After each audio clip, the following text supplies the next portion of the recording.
Fardos inevitáveis da vida. Por Charles Haddon Spurgeon, de 1834 a 1892.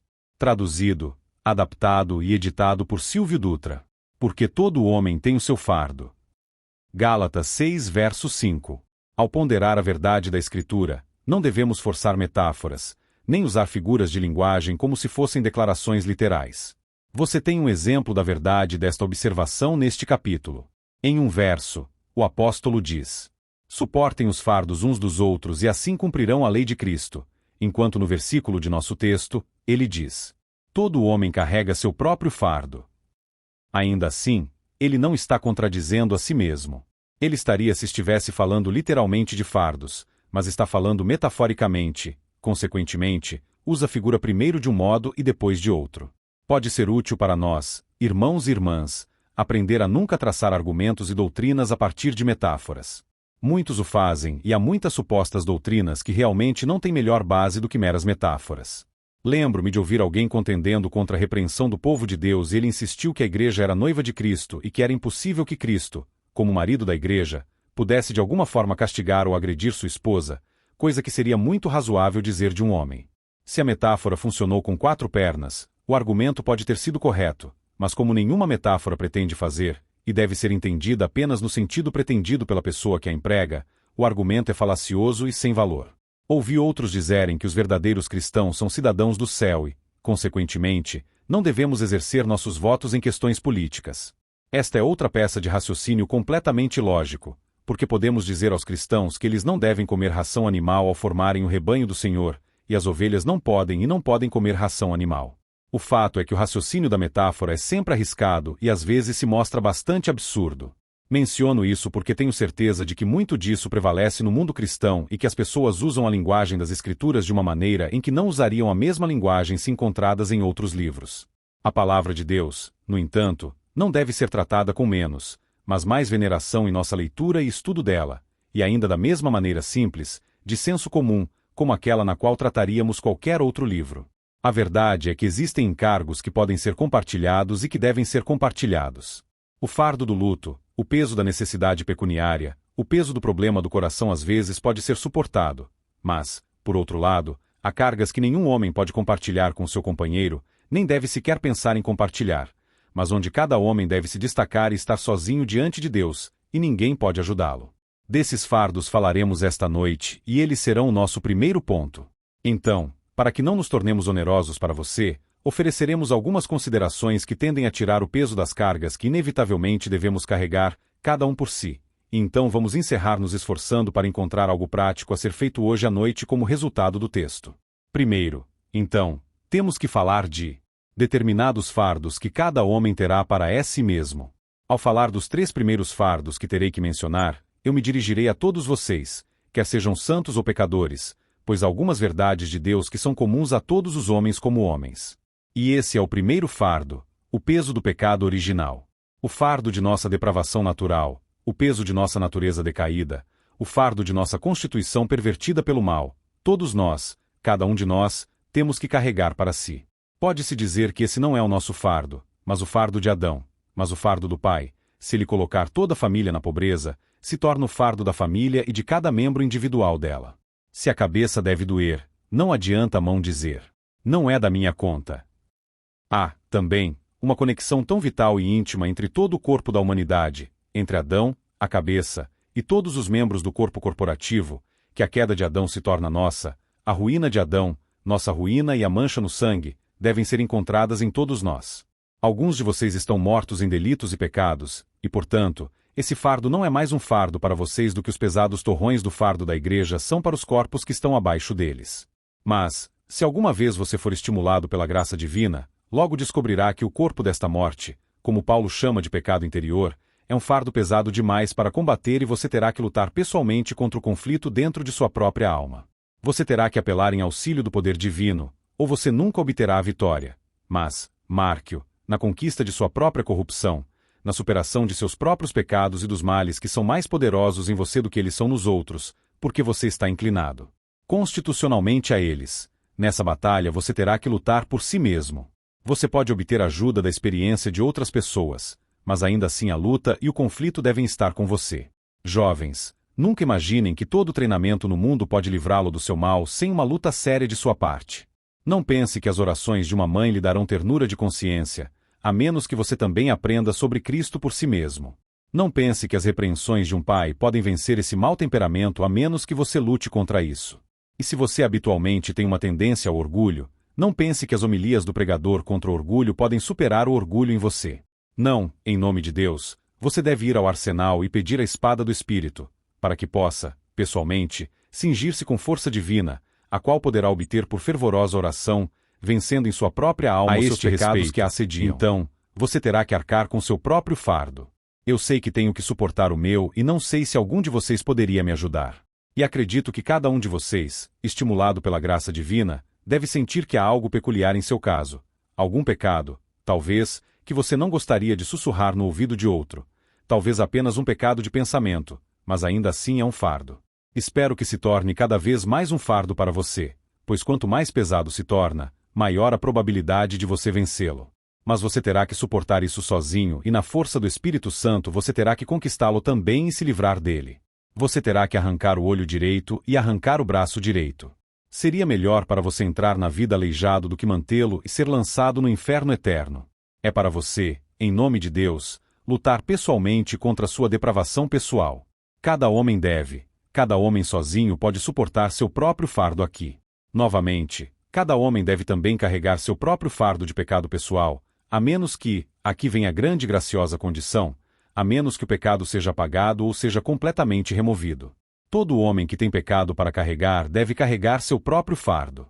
Não há como transferir o pecado de você para um patrocinador. Nenhuma criatura semelhante pode defender você e tomar suas ofensas. O Senhor Jesus Cristo levou os pecados de seu povo, como ele era seu chefe da aliança, fiador e representante, e aqueles que estão em Cristo estão livres do pecado, seu pecado sendo totalmente removido e tendo deixado de existir, tendo sido lançado pelo tremendo poder de Cristo nas profundezas do mar, para que, se forem procurados, nunca mais sejam encontrados contra o povo do Senhor para sempre. Mas lembre-se, querido ouvinte, que se você não é uma alma perdoada, você tem um fardo para carregar, e você terá que suportá-lo. Você terá que suportá-lo agora, pois aquele que não crê já está condenado. Você terá que suportá-lo quando vier a morrer e terá o suficiente para morrer, tendo este fardo de pecado pressionando seu coração. Pior de tudo, você terá que suportar quando seu espírito estiver desencarnado e sua alma nua for chamada diante de seu Criador. Ah, vai ser uma coisa terrível ir lá com a escuridão e contaminação do pecado sobre você. E você terá que suportá-lo também no dia da ressurreição e no artigo solene de julgamento. E então, por último, você terá que arcar com seu próprio fardo no futuro eterno, e aí ele afundará você além de toda esperança de resgate ou escape. Agora, enquanto há vida, há esperança. Todo tipo de pecado e iniquidade será perdoado aos homens. Se confessarmos nossos pecados, ele é fiel e justo para nos perdoar os nossos pecados, mas a menos que o pecado seja removido, ele deve permanecer nosso fardo para todo sempre.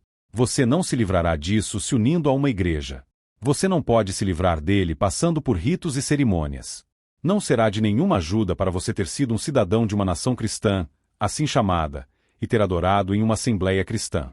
Todo homem carregará seu próprio fardo. Nós atravessamos os portões da vida somente neste mundo. Nós voltaremos através dos portões de ferro da morte, cada homem sozinho. E o julgamento, embora multidões sejam reunidas, será o julgamento de tantos indivíduos, cada um pesando na balança, sozinhos, ou para ouvir o veredicto de que eles são aceitos no amado, ou então para ouvi-lo dizer, Tekel, você é pesado na balança e achado em falta. Como eu gostaria que todos os meus ouvintes colocassem isso no coração. Não tente se esconder na multidão, pois Deus irá procurá-lo e trazê-lo para fora individualmente e você será provado e julgado à parte dos outros. Se você levar muito dinheiro ao banco, isto não é como se você não fosse mau, pois logo descobririam. Isso poderia ser feito, no entanto, na terra, mas isso não poderia ser feito no céu. Todo homem carregará seu próprio fardo, e se o fardo do pecado estiver sobre ele, isso esmagará além de toda esperança. Ainda, falando assim tanto a santos como a pecadores, cada homem carrega seu próprio fardo da lei. Pelo pecado, nós não escapamos da lei. A lei de Deus é obrigatória para todo homem nascido de mulher, a menos que, sendo morto para a lei através de Cristo, ele escapa de seu jugo e escravidão. Agora, o crente não está sob a lei. Não me entenda mal. Quero dizer que ele não está debaixo da lei no sentido em que o pecador está sob ela. Ele não está sob seu poder de condenação. Ele não está debaixo da lei, mas está debaixo da graça. O princípio do direito não o vincula, é o princípio do amor que governa seu espírito. Agora, todo homem que está debaixo da lei é obrigado a guardá-la e mantê-la pessoalmente. Vejam, meus queridos amigos, vocês que nunca fugiram para Cristo, olhem onde estão. A lei de Deus é tal que Adão não conseguiu guardá-la, embora inocente. Como, então, você deve guardá-la enquanto imperfeito? É uma lei espiritual, uma lei que toca não apenas suas ações, mas suas palavras e seus pensamentos. Como você pode guardá-la? E, no entanto, se você não a guardar, ela brande seu grande chicote com as correias e o traz à consciência com terrível efeito. Se você não guardar a lei, lembre-se da sentença. Maldito todo aquele que não continua em todas as coisas escritas no livro da lei para fazê-las. Feliz é o homem que escapou dos territórios da lei de Deus e veio para os domínios da graça divina. Mas enquanto estivermos sob a lei, seu fardo é nosso, e aqui vem nesta verdade solenemente sombria de Deus, que é um fardo que cada homem deve carregar sobre seus próprios ombros. Mas carregá-lo, ele não pode, portanto, irá esmagar-nos, e a maldição de Deus deve vir sobre nós através da lei. E agora deixaremos esses 3 pontos comuns a todos os homens e simplesmente falaremos aos crentes sobre as cargas que eles têm que carregar e que devem alegremente assumir, cada um por si mesmo. E primeiro, meus irmãos e irmãs, quando tivermos sido vivificados e despertados, encontraremos a necessidade diária para a confissão do pecado, e aqui, cada homem carregará seu próprio fardo. Uma confissão geral pode ser muito apropriada na congregação, mas só é aceitável a Deus quando se torna uma confissão individual e particular no caso de cada um usar as palavras. O arrependimento é peculiarmente uma graça pessoal e privada. A lamentação pelo pecado é uma coisa para o próprio quarto, o marido à parte e a esposa à parte, a filha à parte e a mãe à parte. Na confissão em sua plenitude, 2 não podem entrar. Até onde o pecado tem sido comum, eles podem confessar juntos, mas na medida em que a culpa em cada caso é pessoal e particular, assim deve ser a confissão. Meus queridos amigos, não hesitemos, seja o que for que esteja em nossas mentes, nesta noite, que possamos vir e reconhecê-lo diante de nosso Pai, que está no céu. Nós não confessamos agora como criminosos condenados que confessam diante da execução, porque precisam. Nós confessamos como pródigo retornado, com nossas cabeças no peito do nosso querido Pai, conscientes de que somos perdoados, com a certeza de que o seu amor está sobre nós e que nós não seremos expulsos dele por causa do pecado, mas odiando o pecado ainda mais por causa desse amor, e chorando amargamente por causa daquela maravilhosa graça que teve tanta compaixão por nós. Sejamos muito focados em nosso reconhecimento do pecado em particular. Acredito que o Senhor muitas vezes retém do seu povo um doce senso de perfeita aceitação até que sua confissão seja mais precisa, até que eles aprendam a chamar uma espada de espada, como dissemos, e assim fazer um exame limpo do assunto antes do Altíssimo. Além disso, meus irmãos e irmãs, há outro fardo que temos que carregar e que devemos arcar alegremente, e esse é o jugo de Cristo. Jesus diz: "Tome meu jugo sobre você e aprenda de mim." E então ele acrescenta: "Porque meu jugo é suave e meu fardo é leve." Temos a obrigação de obedecer a Cristo. Ele é o capitão, somos seus soldados. Deve ser mantida na igreja uma disciplina militar sagrada. Devemos obedecer espontaneamente aos comandos do nosso grande líder. Ele é nosso pastor. Devemos nos manter perto dele, andando em suas pegadas e nos deleitando em sua companhia. Ele é o médico. Devemos seguir sua receita, não hesitar, embora o diagnóstico que ele dê seja muito amargo. A obediência perfeita é o que Jesus Cristo tem o direito de reivindicar de nós. Oh, que ele nos desse graça para que ele pudesse receber de acordo com seus direitos. Existe algum dever, meus irmãos e irmãs, que você ainda não cumpriu e que pressiona sua consciência? Ou há algum outro dever sobre o qual sua consciência é apenas parcialmente iluminada? Peça uma consciência vivificada e, quando a obtiver, nunca mexa nela.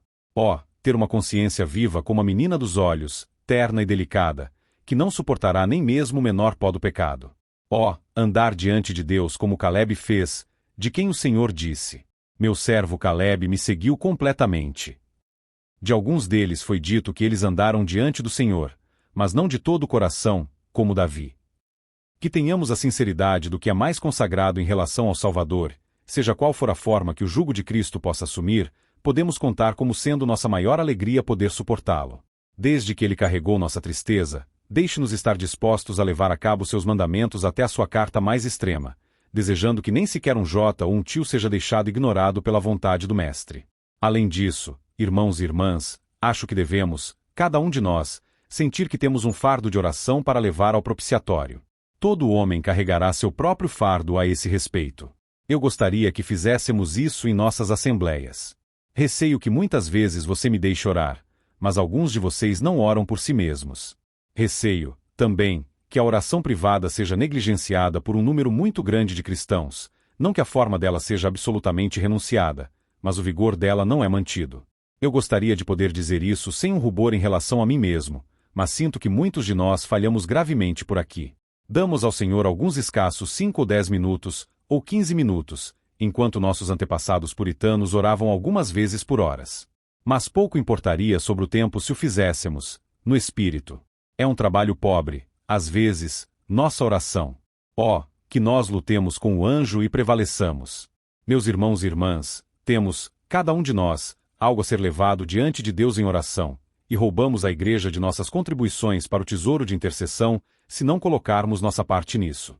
Alguns de vocês devem orar pela escola dominical mais do que por si mesmos. Alguns de vocês devem carregar em oração o fardo dos jovens da congregação. O pregador tem seu fardo de oração, pesado. Meus irmãos e irmãs, os diáconos e presbíteros devem ser, eu acredito que sejam, peculiarmente homens de oração. Eles têm um fardo para carregar, um fardo de oração para a igreja. E vocês envelhecidos pais em nosso Israel e vocês, minhas queridas irmãs que são matronas em nosso meio, muitas vezes me parece ser peculiarmente seu ofício ser intercessores para a igreja. Pode ser possível que muitos de vocês não possam pregar e não possam ser muito úteis em muitos trabalhos ativos, mas vocês podem ser a força e os nervos da guerra para a igreja militante por suas orações. Não é toda a igreja orando que você deve pensar agora, mas você mesmo, orando, cada homem e mulher tomando sua própria parte do grande fardo comum que temos que tomar diante do propiciatório. De igual modo, cada um de nós deve assumir nosso próprio fardo de testemunhar por Cristo. Todos os santos não podem testemunhar toda a verdade, já que ninguém conhece toda a verdade de Deus a não ser Deus. Alguns de nossos amigos hipercalvinistas também sabem tudo de acordo com seu próprio entendimento, mas de qualquer forma achamos que ninguém mais o faz. Mentes finitas só podem entender parte da verdade. Somente o infinito pode se apoderar de toda a verdade. Se fossemos totalmente infalíveis em nosso conhecimento de doutrina, deveríamos ser Deus, pois somente Deus pode conhecer todas as coisas e conhecer todas as coisas completamente, conhecer todas as coisas sem mistura de erro. Mas em que sabemos, cada homem é chamado a prestar testemunho da verdade que ele conhece. Há muitas coisas que eu não conheço. Por que eu deveria fingir ser uma testemunha para elas? Mas há 2 ou 3 coisas que sei. Estou bem certo delas, e se eu não falar positivamente sobre elas, deixarei de levar meu fardo diante do Senhor. E há uma verdade de Deus, talvez, meu irmão, sobre a qual você tem um pouco de luz de Deus, um pouco mais de luz do que os seus semelhantes. Não esconda a luz de Deus. Deus nunca acende uma lâmpada para colocá-la debaixo do alqueire. Se você recebeu, seja por experiência ou pesquisa, qualquer luz especial que seja peculiar a você, espalhe-a de modo que ela possa ser, como deveria ser, a propriedade comum da Igreja de Deus, para a glória de Deus. Eu gostaria que os cristãos nestes dias pensassem mais em dar seu testemunho. O povo escocês, nos anos passados, dava grande importância ao testemunho, destacando-se a todo custo para evidenciar a verdade de Deus. Mas hoje em dia a verdade é lançada na rua como se fosse inútil. E os cristãos honrarão uma verdade e a manterão, e ainda assim colocarão seus dedos em seus lábios e dirão: por causa da paz, tal verdade não deve ser dita. Não. A paz é preciosa, mas tem seu preço e não deve ser comprada a qualquer preço. Verdade primeiro. Primeiro puro, depois pacífico.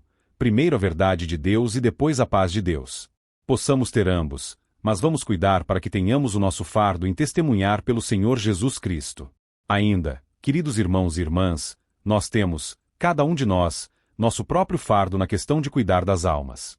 Vocês estão colocados, alguns de vocês, como trabalhadores em meio a homens trabalhadores. Seu fardo é manifestamente sua própria classe. Outros de vocês se movem em outras esferas. Não se esqueça de que cada esfera tem sua reivindicação particular.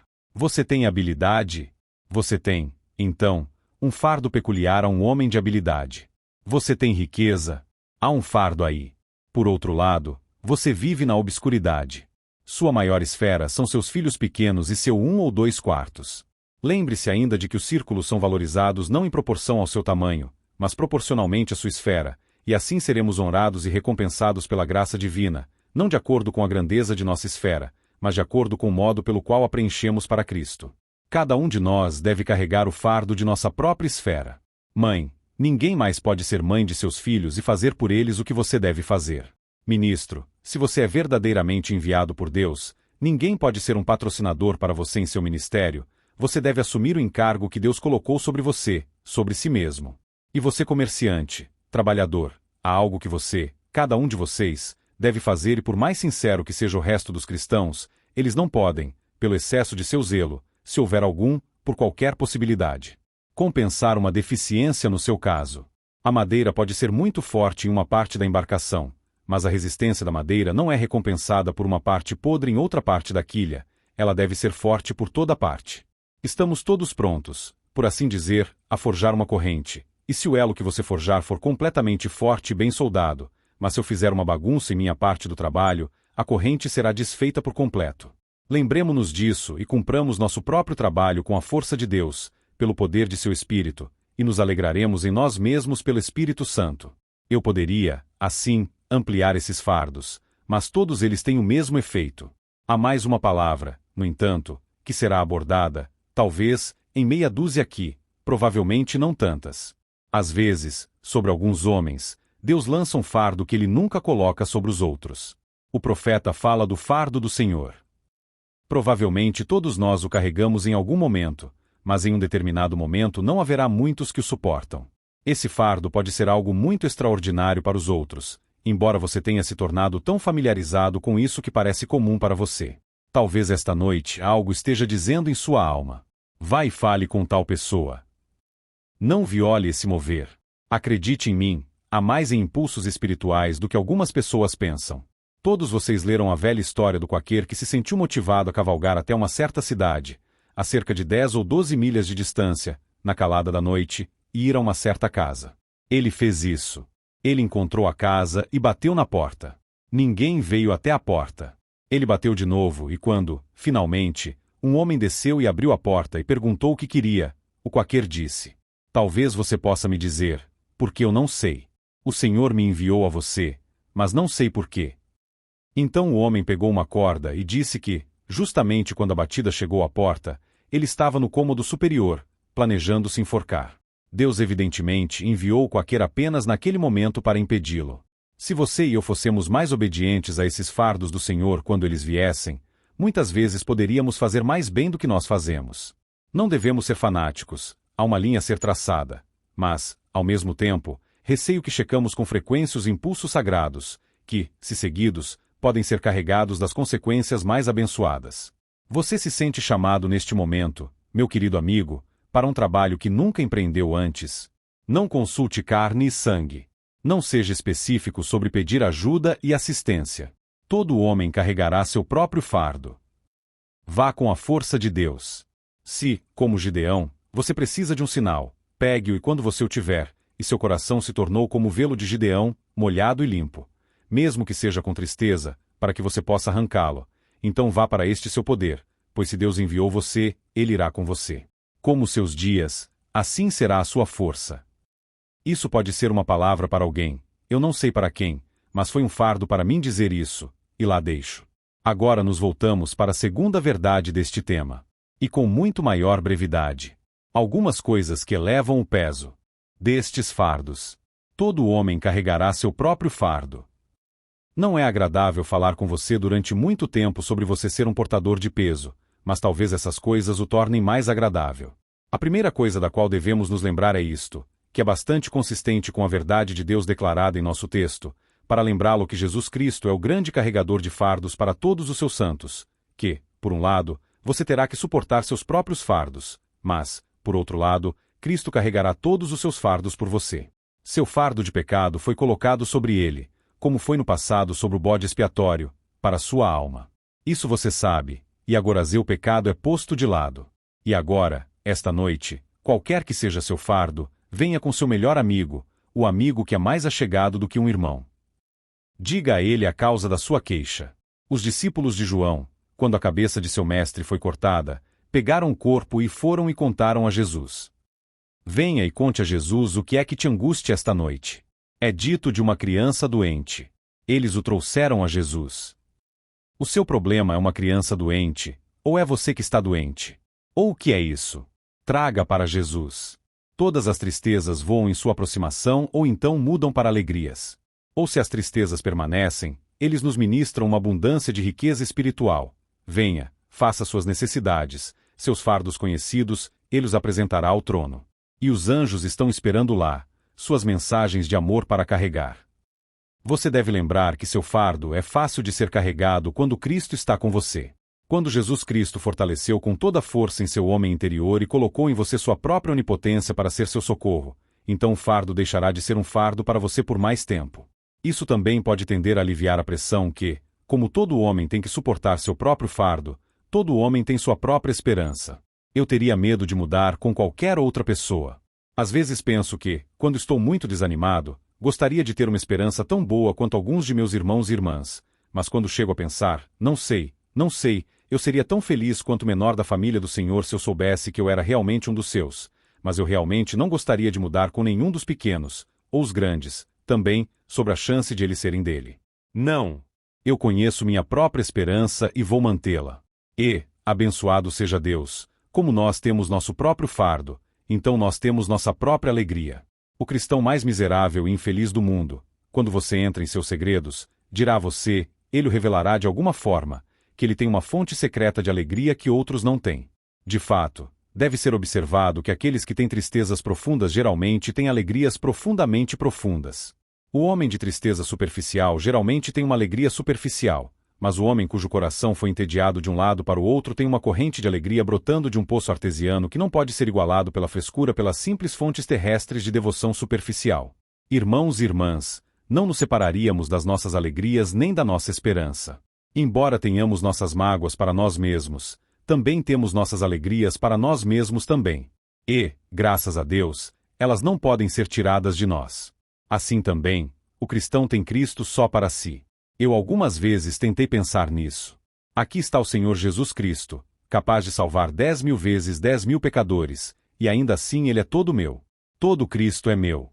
Aqui ele está alimentando os milhões de seus santos, e ainda não há uma única migalha sobre a sua mesa, mas o que é meu? Não há um grão de trigo no celeiro do meu irmão José, que não seja meu. Todo Cristo pertence a cada um do povo de Deus.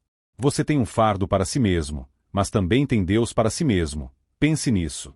Você já se lembrou de que se você fosse a única criatura no mundo, a única criatura no universo, se não houvesse anjos e nenhum outro homem, você já pensou em uma inspeção que Deus faria em você e como ele veria? Você através do quê? Bem, neste momento presente e em todos os momentos, você é tanto um objeto de sua inspeção como se fosse esse o caso. Pois multidões de objetos não dividem o exercício da onisciência sobre cada um. A infinita mente de Deus é tal que o infinito cuidado de Deus pertence a todo indivíduo em todo o universo. Sim, você tem um Deus para si mesmo. Oh, que suprimentos infinitos você tem, cristão! Fale de suas despesas. Olhe sua renda. Fale da sua pobreza. Olhe sua riqueza. Você fala de sua fraqueza. Agora calcule sua força. Você pode lançar a linha de prumo para o fundo de suas tristezas e medir as ondas do Atlântico de sua dor. Mas você não pode medir o céu acima, nem a terra abaixo, nem as profundezas do inferno. Se você pudesse medir isso, Deus é maior do que todos eles. Oh, por quê, então, você se desanima por causa do grande fardo, quando tem ajuda peculiar, alegria peculiar, esperança peculiar e força peculiar? Descanse em Deus e seja alegre. Ainda, é verdade que nós, todos nós, temos um fardo para carregar, mas não temos que carregar esse fardo por muito tempo. Você não tem pena de um homem que tenha que carregar uma carga apenas durante um piscar de olhos. Bem, toda a vida não é mais do que isso. Apenas pense, meus queridos amigos, da eternidade. E o que é a vida? Imagine-se sentado no céu no meio da bênção eterna. E que momento a vida vai parecer? Saberemos, então, o que Paulo quis dizer quando disse: estas leves aflições, que são apenas por um momento. Se não por um momento. Oh, coragem! Irmãos e irmãs, você está mais perto de casa do que você pensou que estivesse e a cada momento você está chegando mais perto. Nós encontramos nossos cavalos acelerando sua velocidade quando voltamos suas cabeças para casa e eles arrastam suas cargas com velocidade. Agora, sua cabeça está voltando para casa. Cristão, tenha, portanto, bom conforto e não deixe que o fardo se esgote em seus ombros. Ainda, se você tem um fardo para si mesmo, lembre-se de que você terá seu próprio lugar no céu que ninguém mais terá. Você tem suas próprias tristezas, mas você terá suas próprias alegrias lá. Eu acho que há uma nota na canção celestial para cada um de nós pegar. Eu não suponho que Maria Madalena cante precisamente a mesma nota que o ladrão moribundo. Haverá sua voz alta tomando algumas das notas agudas e nós o teremos. Pode ser, pegando os graves mais profundos. Acredito que, se um de nós estivesse ausente, o coro do céu não estaria completo. Na orquestra mais nobre, todos os instrumentos e vozes são necessários para a inteireza do coro, e assim será na orquestra do céu. Paulo diz que os santos que foram para o céu não são perfeitos sem nós, que eles sem nós não seriam aperfeiçoados. Isso quer dizer que a companhia não seria completa, mas as lacunas apareceriam. Enquanto houver um soldado em um esquadrão que não tenha chegado, o batalhão não está completamente formado. Então, cada um de nós deve chegar lá para aperfeiçoar, para completar o número dos santos no céu. Bem, então, amados, como nós somos, cada um, destinados para ter um lugar e uma porção no céu, cada um tendo uma mansão para si mesmo, nós podemos estar satisfeitos em carregar nossos fardos aqui sozinhos. E agora para fechar. O que é? A inferência e resultado práticos. Eu não sei o que pode ser, mas que Deus, o Espírito Santo, queime meu texto em seus corações. Não quero que você se lembre de tantas coisas que eu disse, não importa, você pode esquecer de tudo. Mas eu quero que você lembre essa verdade única de Deus, especialmente vocês, cristãos, de que todo homem carregará seu próprio fardo. Há algo para cada um de vocês fazer por Cristo. Essa noção de que o ministro pode fazer isso, que a ação unida da igreja pode fazê-lo, arruinou a igreja cristã em grande medida. Um senso de responsabilidade individual e pessoal é o que precisamos, cada cristão julgando a si mesmo, diariamente e a cada hora, quanto às suas capacidades, obrigações e dívida para com seu Senhor. Irmão ministro, você tem seu fardo para suportar. Existe algum novo trabalho que você possa empreender para Cristo, ou qualquer trabalho antigo que precise ser fortalecido, no qual você possa se lançar com maior zelo? Então eu oro para você fazer isso. Minha irmã no Senhor, você não fez, talvez, o que você poderia fazer. Agora diga em seu coração, antes de sair do banco: pela graça de Deus, farei tudo o que puder. Eu posso olhar em volta, olhar para você aqui e ver alguns que estão realmente fazendo mais do que eu poderia pedir por um momento para fazer, pois você está em trabalhos mais abundantes. Agradeço a Deus que existem tais coisas nesta igreja, mas depois penso nos outros. Se todos fossem como alguns, que igreja seríamos? Se todas as videiras da nossa vinha tivessem tais cachos como algumas das videiras têm, como as prensas de vinho irromperiam com vinho novo. Em matéria de liberalidade, o pregador nunca deve julgar. Isso é uma questão para cada homem. Quanto você deve dar ao seu Senhor? Em matéria de serviço, não é para nós colocarmos você em seu trabalho, mas o que você pode fazer? Agora, o que você vai fazer esta noite? Me dê até amanhã, diz alguém. Não. Nós não temos uma hora que possamos desperdiçar. Vamos servir a Deus hoje, deixaremos o amanhã para cuidar de si mesmo. Agora é o tempo aceito para o serviço, bem como a salvação. Sirva-o agora. Faça algo para fazer avançar o seu reino e honrar o seu nome agora. A única maneira de servir a Cristo no futuro é servi-lo no presente, pois o futuro nunca vem, ou, se isso acontecer, deixa de ser futuro e é o presente vivo. Agora eu peço a você que agora está lavado em seu sangue purificador, você que agora traz no seu corpo as marcas do Senhor Jesus, você que se reclinou no seu seio, você que foi beijado com os beijos da sua boca, você que foi trazido debaixo da macieira e sabe quão doce é o seu fruto e quão aprazível é sua sombra. Você que agora é um com ele, da sua carne e dos seus ossos. Você que espera em breve vê-lo. Você que deseja estar com ele e espera ser arrebatado para morar com ele, para vê-lo. Como ele é, e para ser como ele é, eu lhe ordeno pelas ovelhas e os servos dos campos, pelas camas de lírio, em que você teve comunhão com seu Senhor, e pelo jardim das nozes, em que ele se revelou a você, eu lhe ordeno, por seu amor eterno, pelo amor que você tem por ele, e por aquela doce canção que você cantou agora. Pois ele é meu, e eu sou do seu Deus, que eu adoro, meu Pai, Salvador, Consolador, agora e para sempre. Sirva-o agora. Sirva-o para todo sempre, e que o Senhor te abençoe e seja uma grande bênção para os outros, pelo amor de Jesus. Amém.